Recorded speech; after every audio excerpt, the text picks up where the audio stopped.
ভোটের আগে জোর কদমে প্রচার শুরু করেছেন মমতা বন্দ্যোপাধ্যায়। বৃহস্পতিবার পান্ডবেশ্বরে জনসভা করেছেন তিনি, দুবরাজপুরেও জনসভা করেছেন।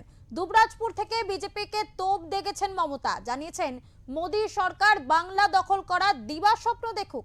পাশাপাশি তিনি জানান মানুষ ভোট দেবেন, ইভিএম চেক করা হবে, ভিভিপ্যাটে গণনা হবে, তার 100% গ্যারেন্টি দিয়েছেন তৃণমূল সুপ্রিমো।